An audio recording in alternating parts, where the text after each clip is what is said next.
أهلا بكم الحضور الكريم هنا في قاعة Welcome, our dear guests. In this ARIJ, the 17th session of ARIJ on the hidden stories, but they're public, and how to find the story in open هنا sources. وأيضا ladies and gentlemen, welcome to this session about hidden in plain sight, finding the story in open sources and how to engage those stories to become basically the root cause of investigation, of stories to be told, and then also to be documented to become as evidence to pursue at a future point accountability as well as justice. With me are distinguished four speakers who will hopefully enlighten us and go through one by one how do we find in open sources these stories, how we identify them, and how we write them in a way conducive to some potential equity at a later stage. I'll start with introducing my honored speakers and guest, Manisha Gangoli, who is an investigations correspondent and visual forensic lead at The Guardian newspaper in the UK. As well, I'm joined by Nicholas Waters.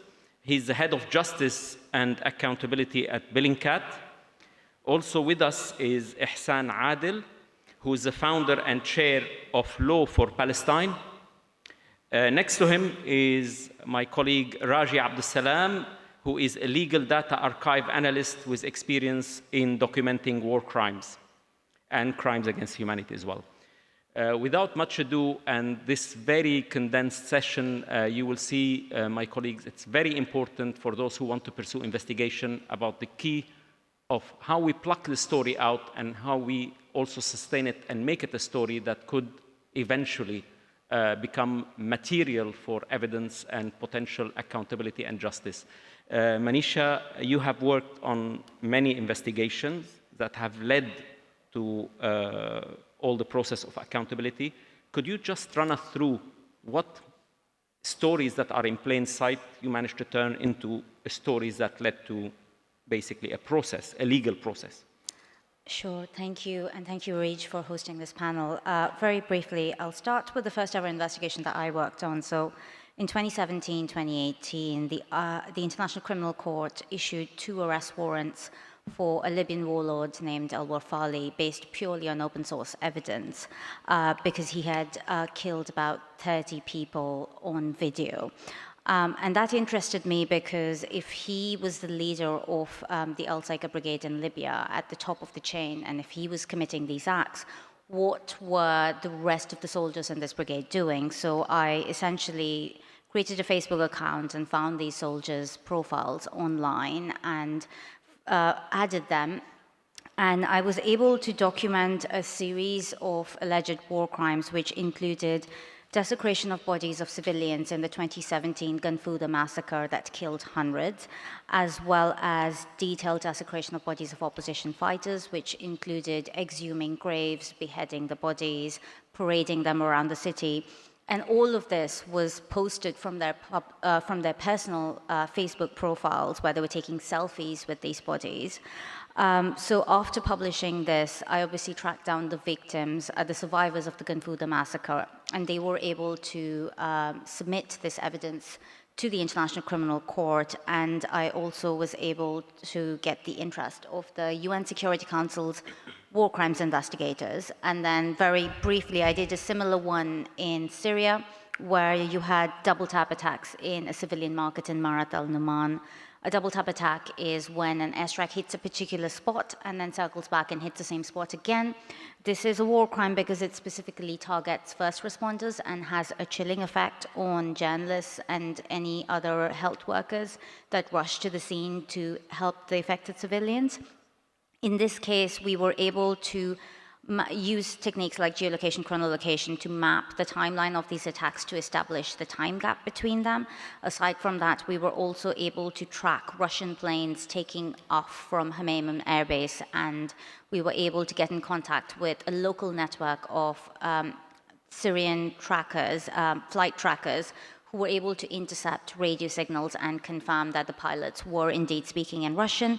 Now, this evidence was submitted to the Foreign Office in the UK, as well as the UN's IIIM Independent Mechanism for Investigation in Syria.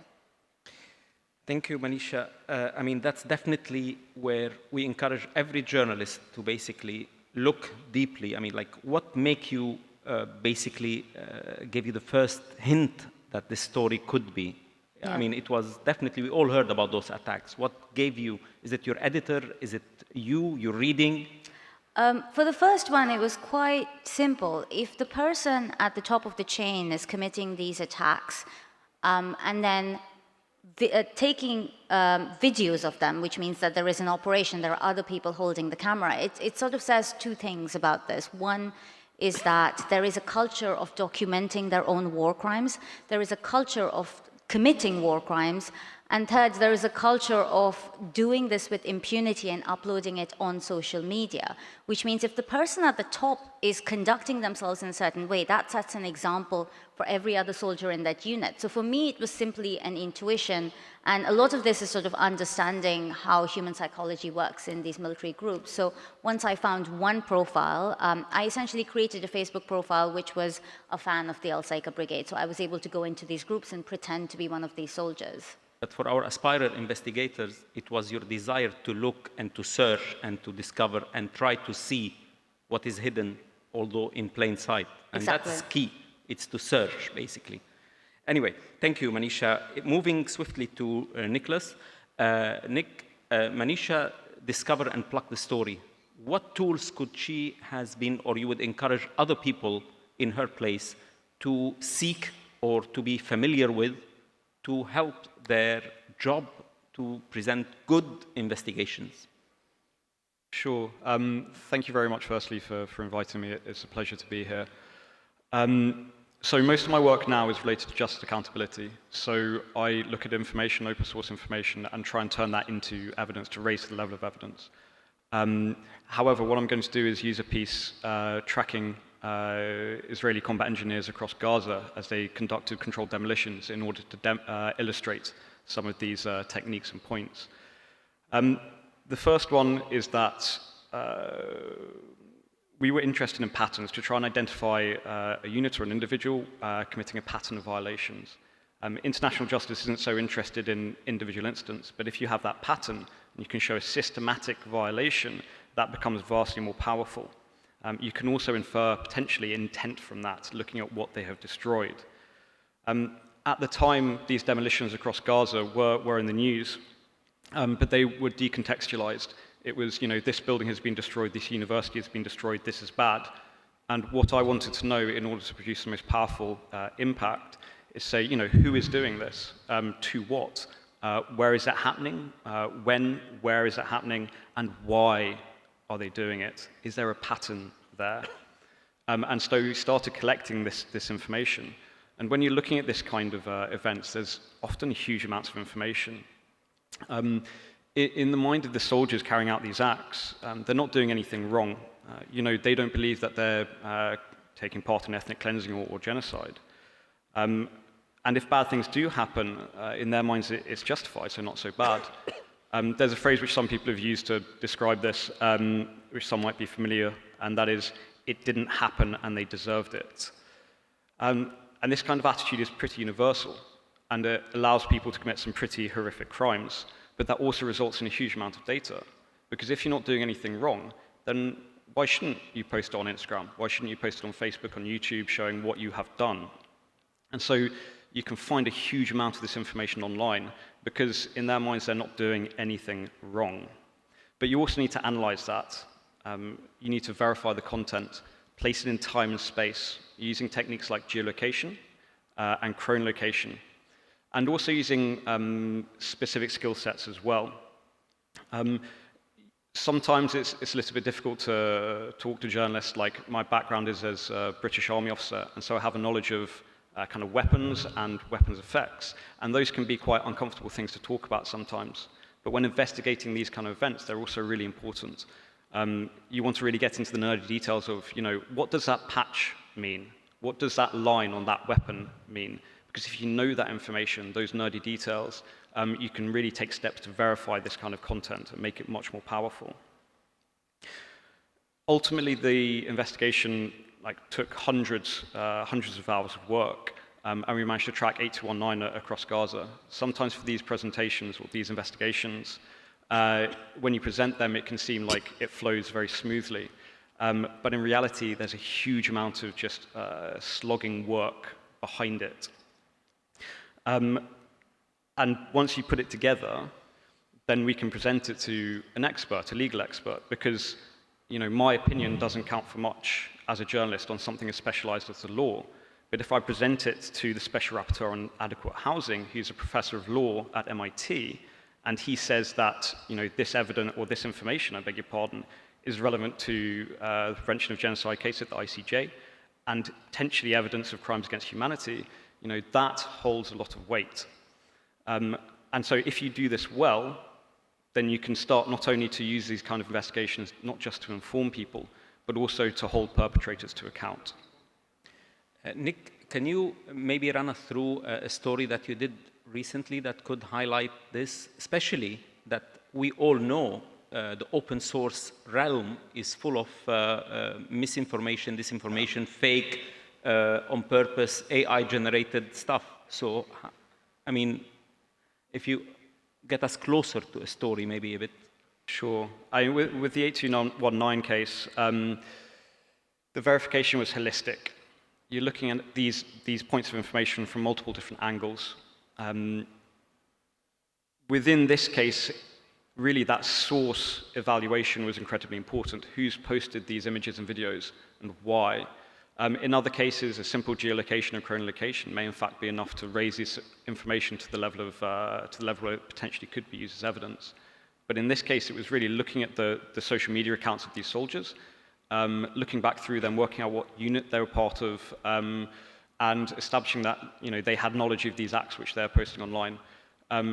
So that information assessment, combined with that assessment of sources, is very powerful in saying, this information is true, it is real, and also to that level potentially where it could be used as evidence in accountability proceedings or court.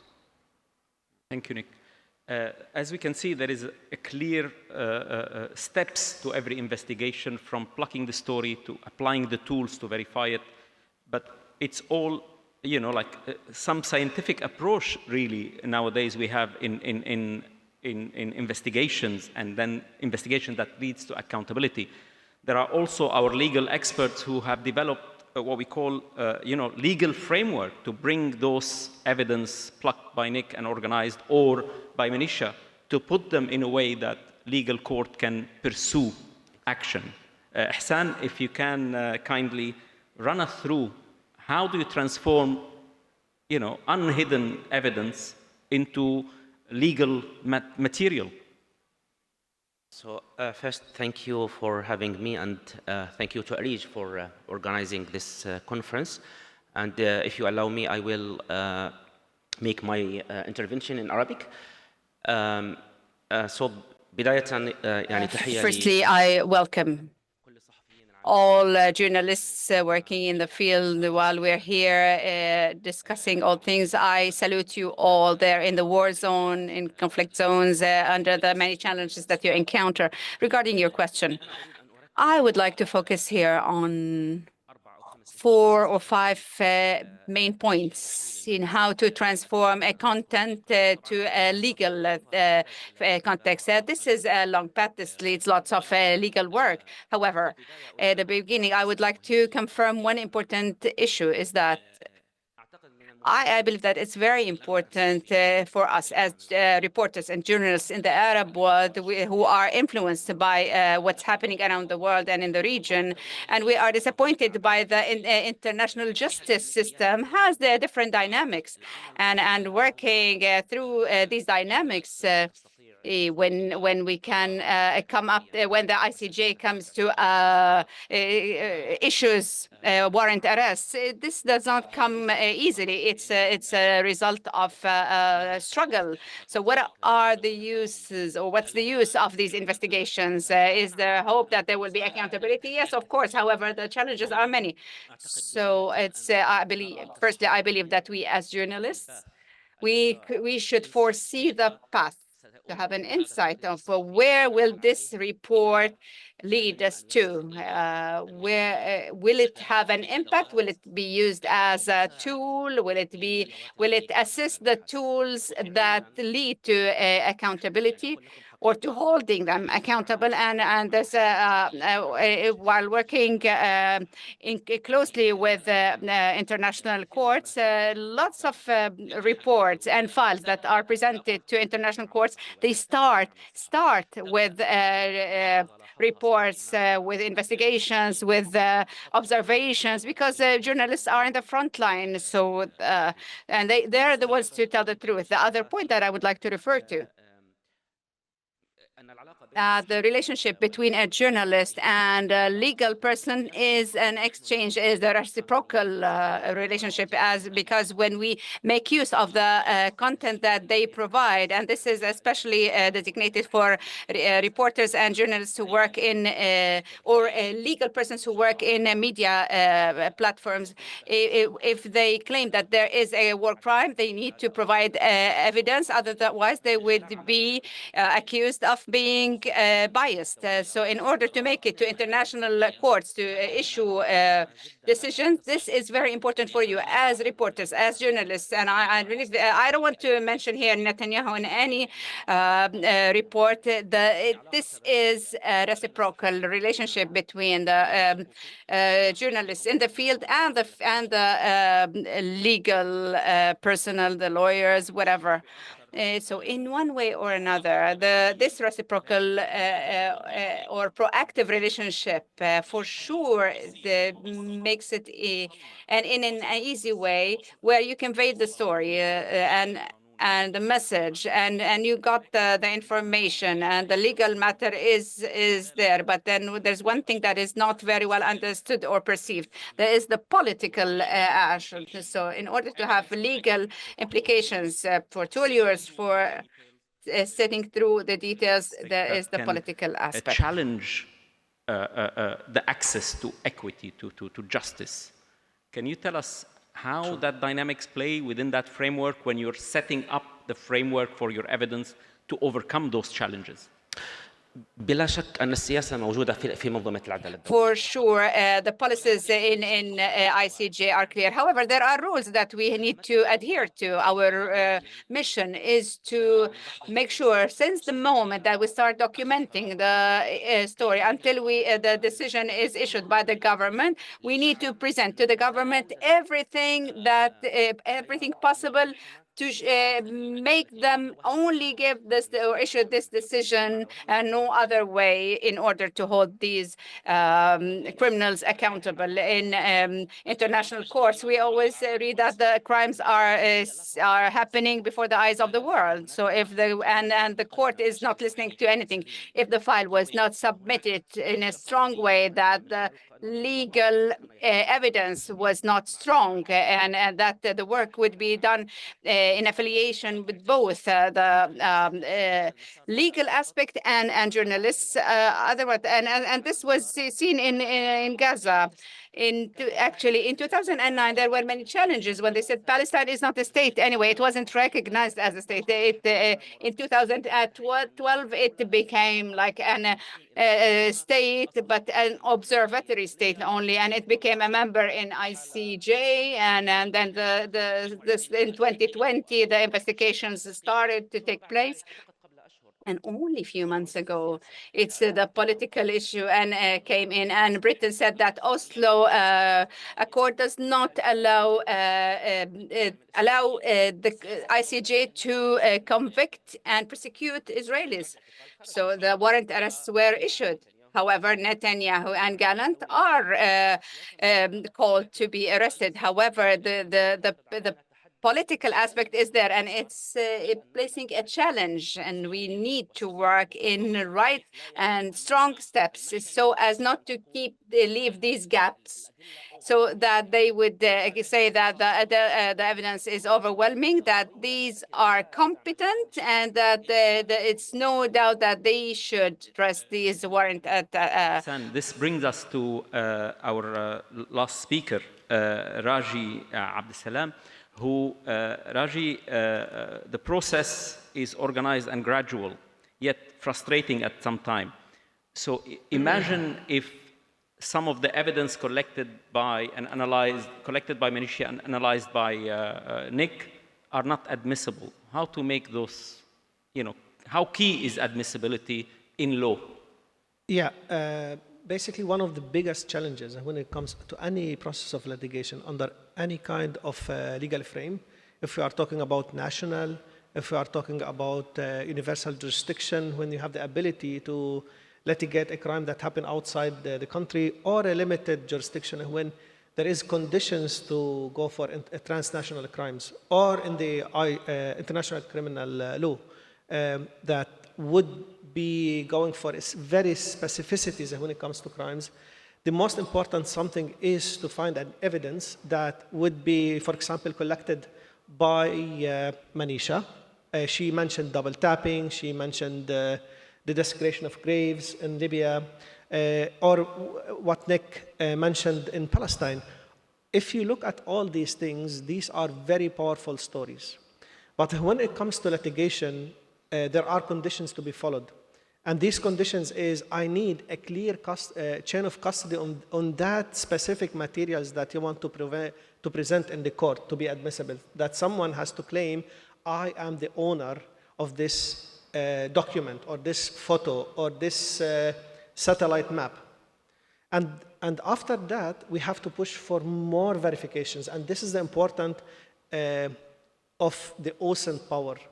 You have so many tools that would allow you to verify a certain photo, that this photo specifically comes from this place at this time, and this person is the real person. It's not tampered. It's not problematic, And then what will happen is when we are collecting the data to send it to our legal team, we start to run our CCC. That means we corrected everything clearly from Manisha. Nick make sure, or the OSINT team made sure that everything is verified, authenticated, and credible, so I can send it to my legal team. If we continue like this, the legal team has to say, are we going for universal jurisdiction, or are we doing communication with the ICC? This defines what kind of information, when I'm archiving, to archive. If this information is missing, the legal team will come back to me and say, Raj, you have to go back and ask the researchers in this, or journalist, Manisha, for example, that she collected that specific evidence or that specific testimony.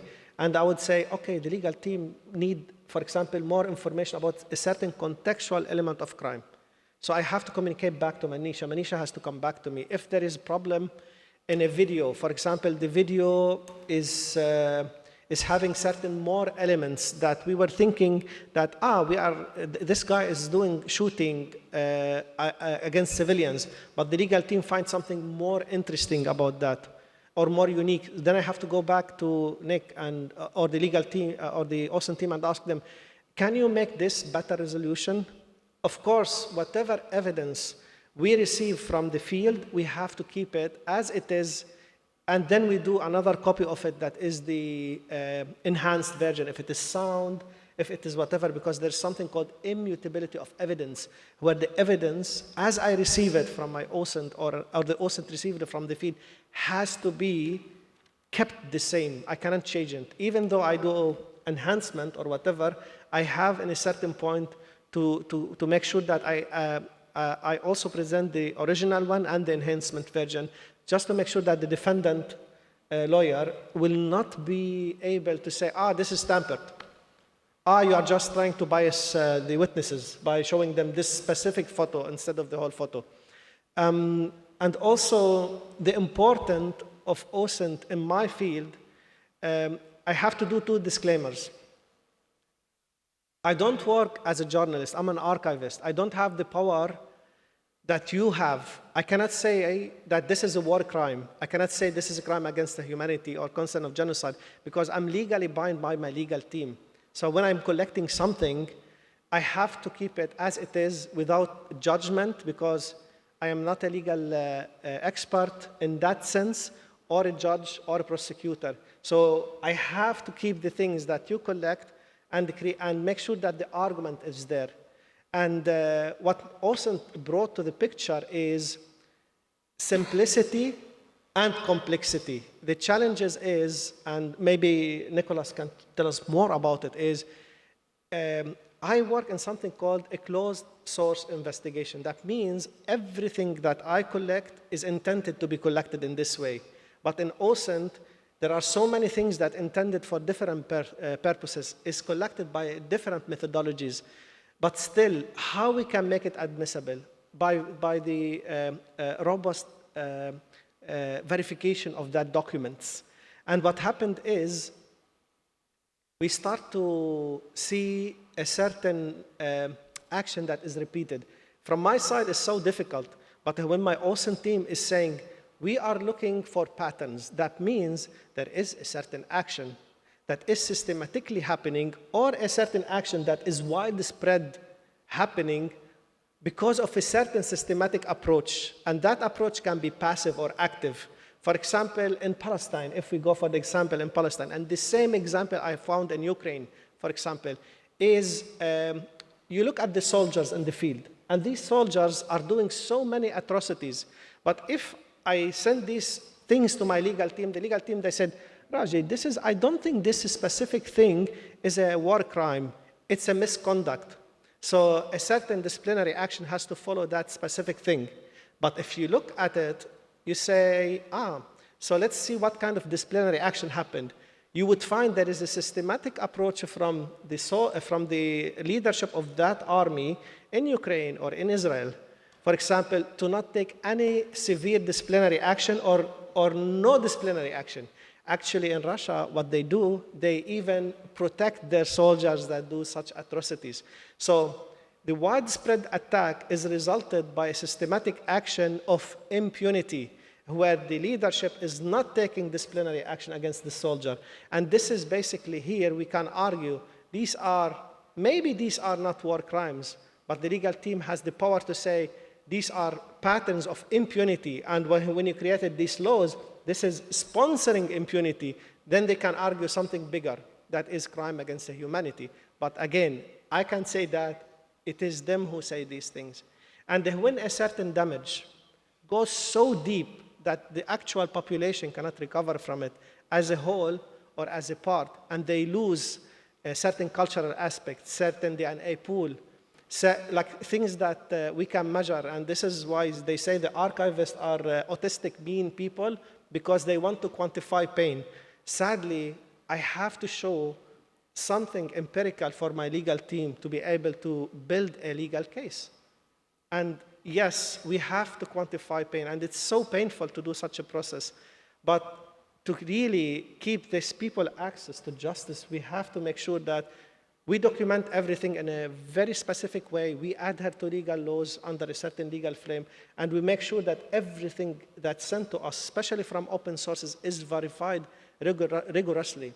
And that is the whole process of creating a content that is admissible in a certain court. There are certain protocols could help, like Berkeley Protocol, for example. And I'm going to stop here just to give the space for my other colleagues and for you. Thank you, Raji. Basically, the challenges is to find a pattern and not to look at individual cases, however atrocious those activities are, basically, if I understood well with what. A crime is a crime. Of course, it's a crime, but to be tried internationally, it has to have a certain pattern that it's not an individual act only, although it's a crime. Okay, here I will go back a little, because my autistic mind would say a war crime is a crime. If it is against a person or 1,000 persons, okay, it should be judged. But for more explanation about the importance and the difference, Maybe my other colleagues like Ihsan could talk more about the legality of the thing. Would you go ahead? Yeah, Hassan? just to clarify this, as Raji mentioned, a crime as a crime. And here we need to differentiate between two types of crimes. We have what is called war crimes and crimes against humanity. So war crimes is one conduct. So for example, a soldier killing a civilian without any justification, because sometimes it can be justified in some circumstances. So in this case, this is a war crime. It's one conduct. But if it's systematic, if it happens systematically or widespread, without any trial by the government for this soldier or these soldiers, then it becomes a different type of crimes, which is crime against humanity. So a crime can be a war crime, but at the same time, if it's systematic, then it's a crime against humanity. Raji as well triggered another question when it comes to collecting and testing the evidence. What are the challenges that the digital realm today play into misleading you or distracting you from your path of the verification, which is, technology is changing, and then there are many covert and overt efforts to change the course of every investigation? I mean, the big one is just the sheer amount of information that's out there. Being able to identify, one specific topic and perhaps find that single piece of information, which then you start pulling and it turns into a jumper that gradually unravels. That's really the challenge, like passing through. It's like finding a needle in a haystack of needles. But also it's the verification aspect as well. I think people have a perception of how much mis and disinformation there is out there. But if you do follow a verification methodology and you clearly describe what you're doing and why you have confidence in the information that you have, that goes a very long way to excluding a huge amount of that mis and disinformation, that deliberate misleading information. I'd also note that the vast majority of information that you find online is real. Often it's associated with information or a claim that might or might not be true. And so really you're starting from the start point of saying, I don't think this is verified. I need to work in order to raise it to the point where I'm confident using it in a journalistic piece, that potentially I'm confident using it as evidence. And that takes work to do. And that's actually another point about open sources. They can be very labor intensive. You are asking people to look at videos and do series of steps to them that can often take a very long time to do. And so that's also something to bear in mind when starting to do this kind of work. Anisha, going back to square one, what makes you go for a story and start digging? When you first, you're looking at Iraq, you're looking at Syria, there are atrocities in Sudan, why do you home in and zone in on one issue? Thank you for the question, because it's something I've sort of personally grappled with. It sort of goes back to what Nick said, that these kinds of investigations they're labor intensive, they take a lot of time, and in most cases they deal with extremely graphic violence, so there is a personal cost to it. So usually when I'm taking on these projects, there's sort of two criteria. One is because an extremely large number of people have been affected. And then the second is that this is happening with, again, going back to what we spoke about earlier, is impunity. That it is continuing, it is affecting a large portion of people, and nobody cares. Because that is the power of investigative journalism, is my job is to afflict the comfortable and comfort the afflicted. And in the case of the Libya massacre, by the time I finished and the investigation was broadcast on BBC Arabic, it was 2019. The Ganfouda massacre had happened in 2017. But the victim I found, Ali Hamza, his entire family, his two sisters, his two brothers, and his mother had been massacred in Ganfouda. He had escaped to Canada. He had found out his entire family had died through a Facebook post. He never knew what happened to the bodies. He didn't know where the bodies were buried. So I contacted him in 2018, a year later, and I told him, I know what happened to your family, and I have the photos, and can you help identify the bodies? And that's the final bit. is if there is closure, if I can even change the life of one human who is in despair, that makes the job worth it. Thank you very much, Manisha. If my panelists would agree, if we have any potentially open the floor, we have another 10 minutes, the floor for a question or two. If I can ask my audience online or physical here in the room to be brief and to direct the question directly rather than to make it a comment or anything. So let's have a good interaction. I'll take a couple of questions or three, and then I'll direct them toward my esteemed panelists. Can you go ahead, please? Hello, everyone.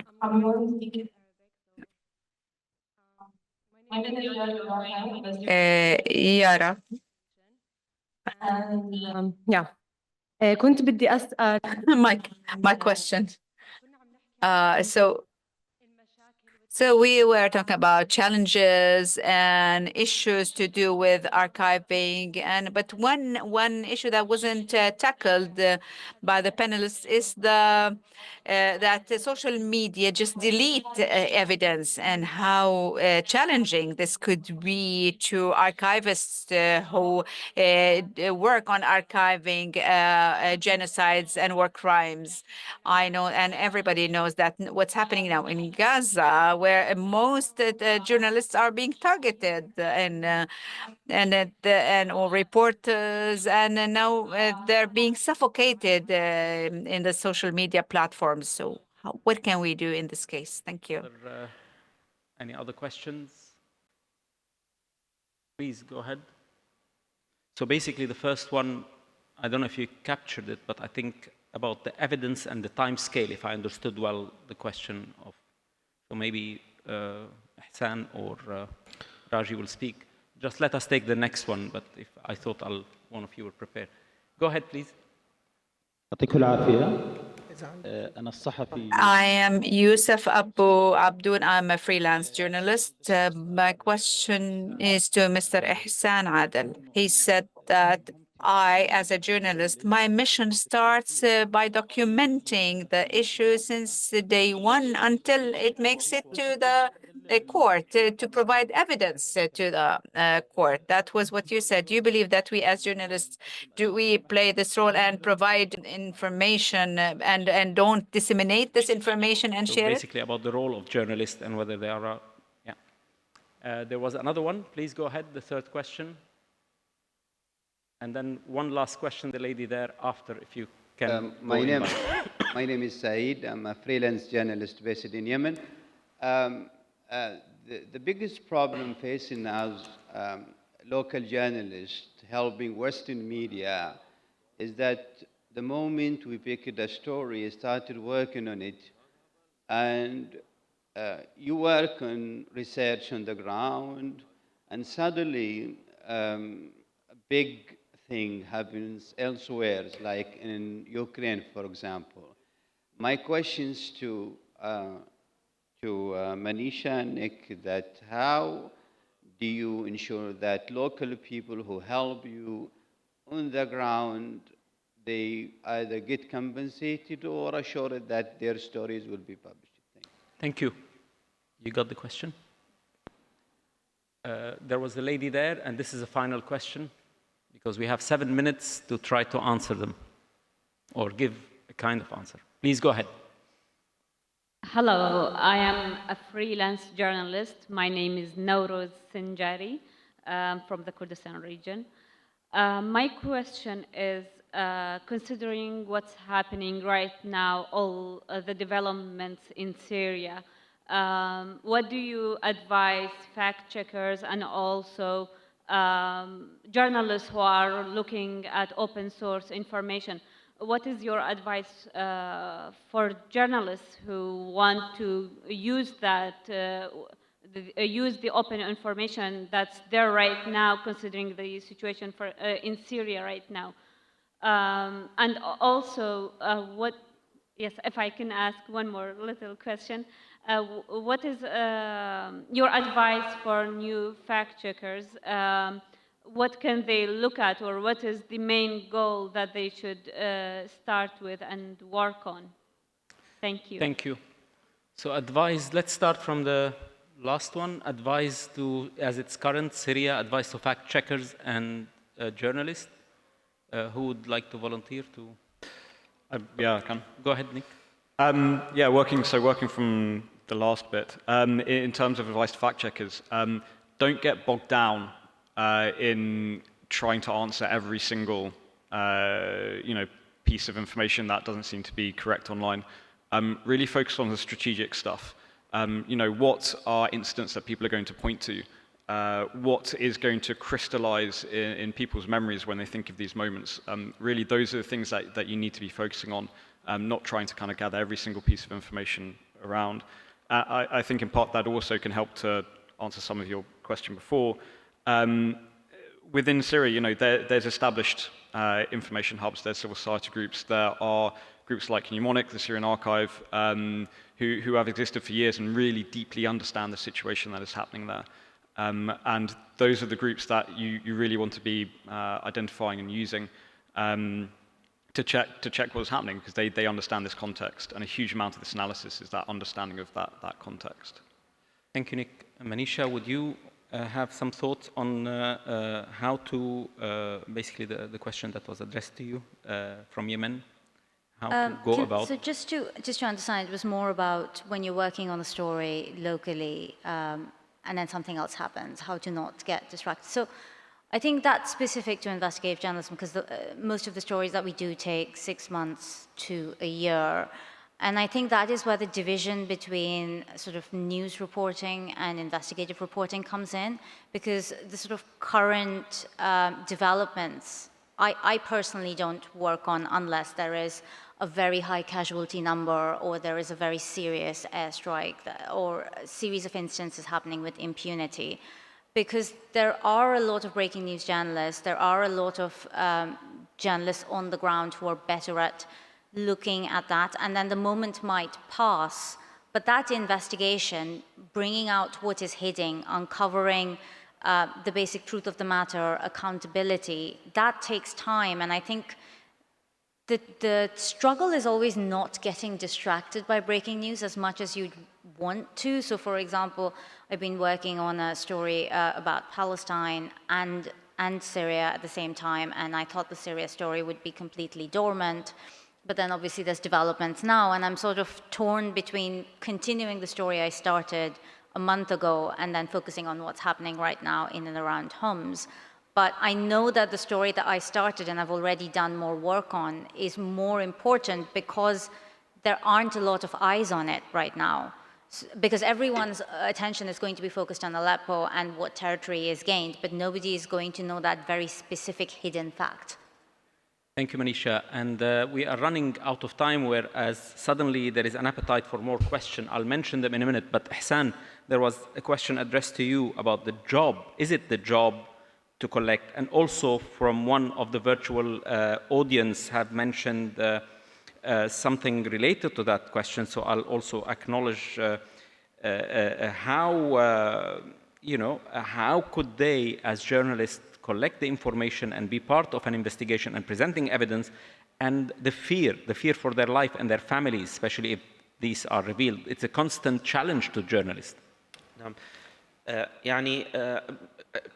Well, as I mentioned earlier, at times, many times, an investigation starts with a journalist, but this does not mean that it ends there. A journalist it's not his job or her job to present the evidence to the court, but while being in the field, in the arena, well, this is a representation by itself for the start of this prosecution or for this legal work.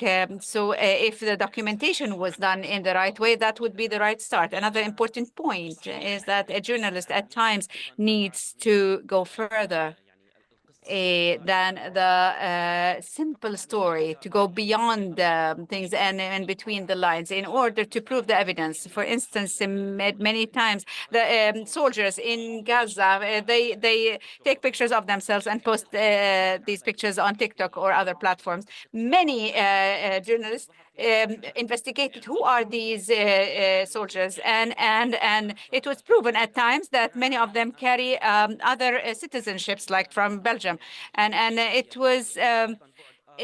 was looked upon as an international and not an Israeli, and that he is a foreigner and carries a different citizenship. Lastly, regarding the concern on journalists' lives, actually the work for journalists in the Arab world, they all face big challenges and threats. That's why this is when we say, as legal persons, the priority is for the safety of journalists.